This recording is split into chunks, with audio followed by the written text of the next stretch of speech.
Growing up, I always knew my family wasn't like other families. I knew that the bond we were supposed to share, the closeness I saw in my friends' families, wasn't there.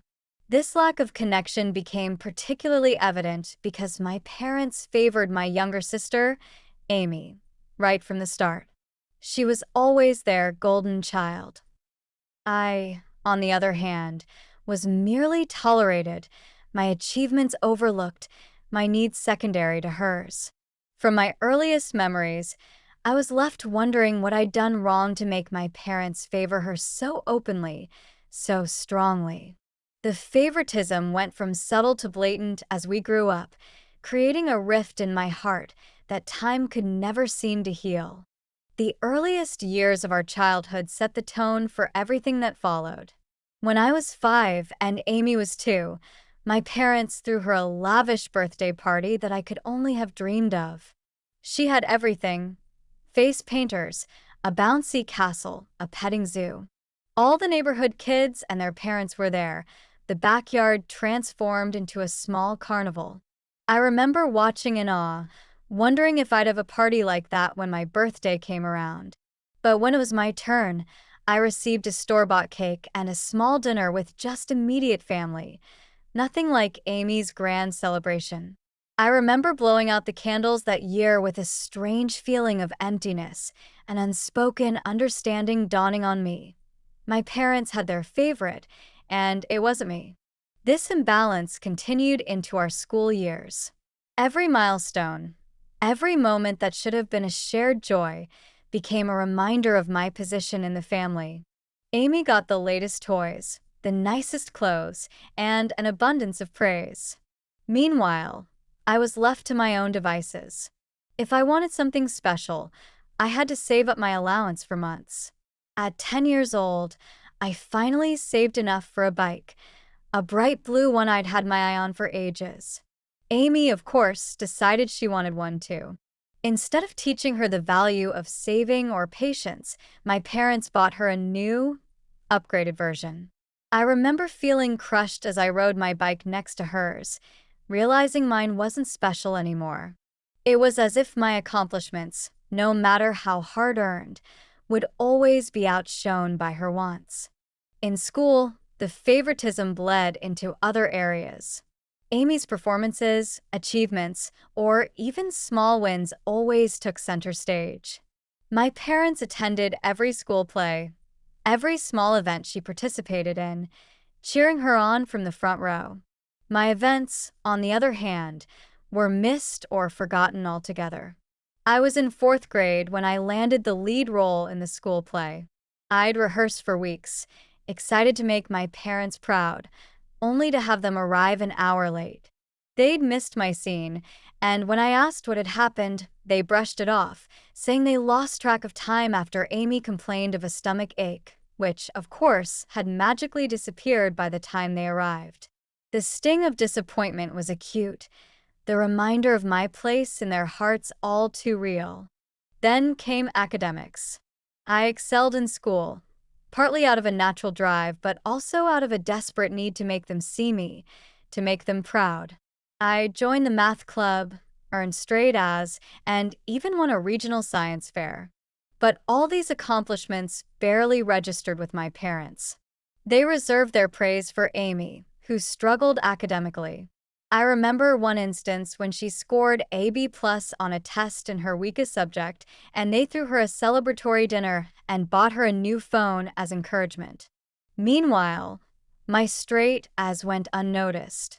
I remember sitting in my room, holding my report card, wondering what it would take for them to see me the way they saw her. In high school, I pushed myself even harder, joining every club, team, and extracurricular I could. I became the editor of the school newspaper and captained the debate team, all while maintaining a 4.0 GPA.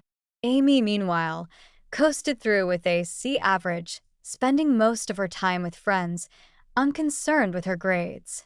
I thought I might have finally impressed my parents when I was selected to participate in a prestigious summer program at Harvard during my junior year. It was a tremendous honor, something that took weeks of preparation and hard work.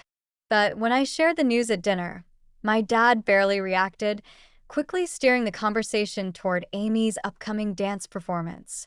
Despite everything, I kept going, hoping that if I worked hard enough, I'd eventually win their approval. But it was never enough.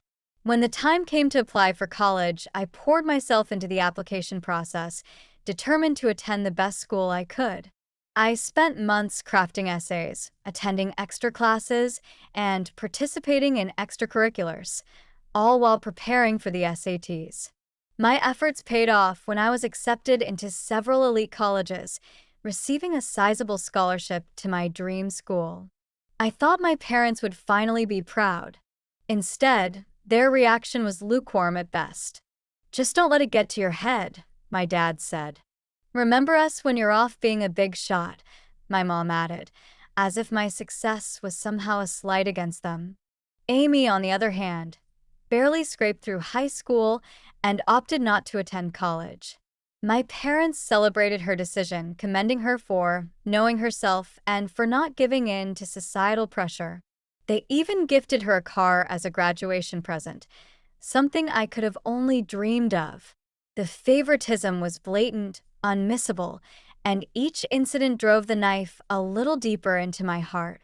Despite the emotional toll, I continued to work hard, eventually landing a stable job in finance after graduating with honors. By 27, I'd saved enough to buy a modest home. I was proud of what I'd accomplished, knowing I'd done it all on my own, with no help from my parents. But the sense of fulfillment was bittersweet. I knew they didn't care. They'd always been more invested in Amy's life, even as she continued to live at home, working part-time at a coffee shop and showing little interest in building a future for herself. The real drama began when my grandfather, a successful businessman and a self-made man, passed away. He left behind a significant estate, which he'd worked hard to build from nothing. In his will, he divided his assets equally among his children and grandchildren, including me, Amy, and our cousins. My portion amounted to roughly $500,000, a life-changing sum that would allow me to pay off my student loans, invest in my future, and maybe even start my own business someday. For the first time, I felt a glimmer of hope, a sense that someone in the family had seen my worth and wanted to give me a chance. When the will was read, however, my parents' faces twisted with resentment. Later, they pulled me aside, their tone somber and accusatory. They told me it was unfair that I'd received the same amount as Amy. After all, they argued, Amy needed the money more. She was struggling, living in their basement with a part-time job, while I had a stable income and a house. They insisted it was only right that I do the moral thing and give my share to Amy. The audacity of their request left me stunned. I took a deep breath, trying to keep my voice steady as I explained that Grandpa had made his own decision. This wasn't something they could change on a whim, but they were relentless. They insisted that if Grandpa had known our unique situation, he would have wanted Amy to have the entire inheritance. The guilt-tripping was intense. They dredged up every favor they'd ever done for me, from paying for my braces to letting me live at home during college, ignoring the fact that I'd worked part-time to contribute to household expenses, while Amy had always received their support without question. The situation escalated quickly. My dad, acting as the executor of the will, announced that he would interpret Grandpa's intentions and give Amy my entire share. His rationale was that Grandpa would have wanted it this way if he'd known how things were. I was devastated. This wasn't just a betrayal, it was a stark reminder of how little my parents valued me. I tried to reason with them, pointing out that Grandpa had treated all his grandchildren equally and had been fully aware of our circumstances when he wrote his will. But they wouldn't listen. My mother accused me of speaking ill of the dead by suggesting that Grandpa had intended for me to receive my inheritance. Amy, for her part, stayed awkwardly silent, clearly uncomfortable but unwilling to challenge our parents. When I tried to speak to her alone, She simply shrugged and said, "Mom and Dad know best." Feeling helpless and heartbroken, I turned to my paternal grandmother, Grandpa's widow, for guidance. When I told her what was happening, she was outraged. She informed me that my parents had no authority to alter the will and that Grandpa had specifically included a clause stating that anyone who challenged the equitable distribution would forfeit their share. Armed with this knowledge, I confronted my parents, but they doubled down on their stance, claiming they were only looking out for Amy's future. Then, something unexpected happened. My grandmother stepped in, rallying Grandpa's other executors and my dad's siblings to support me. Together, they took legal action to ensure that the will would be executed as written.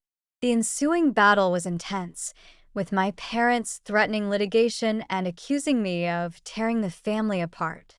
But in the end, they had no choice but to back down.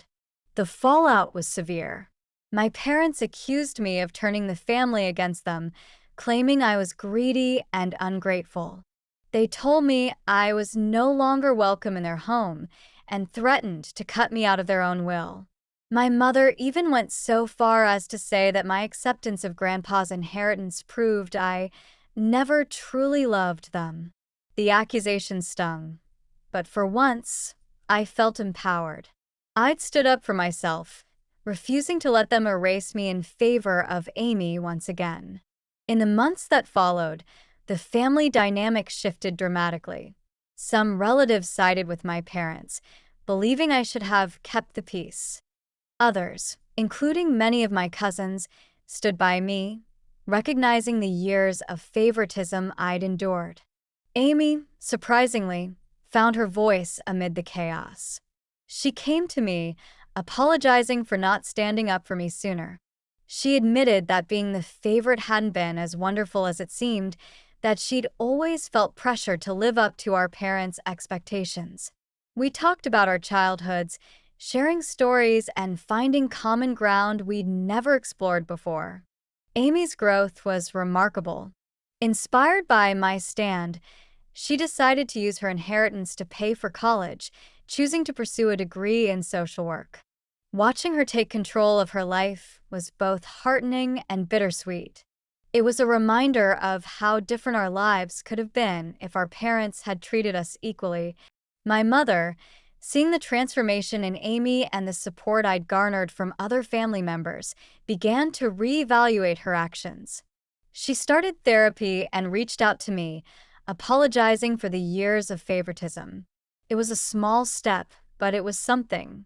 My father, however, remained obstinate, convinced that he'd been wronged. He refused to speak to me or acknowledge Amy's decision to attend college, further straining the family. Despite the lingering tension, I found a sense of peace. I invested my inheritance wisely, paying off my student loans and setting aside funds to pursue my dream of opening a community center. I even started attending therapy again, determined to heal from the years of emotional neglect. My bond with Amy continued to strengthen, and we began meeting regularly, rebuilding our relationship on our own terms. Looking back, I realized that this ordeal, painful as it was, taught me invaluable lessons about self-worth, resilience, and the true meaning of family. I've learned to set boundaries, to stand up for myself, and to value the family I choose, those who support and love me unconditionally. My relationship with my parents may never be the same, but I'm at peace with that. For the first time in my life, I feel free.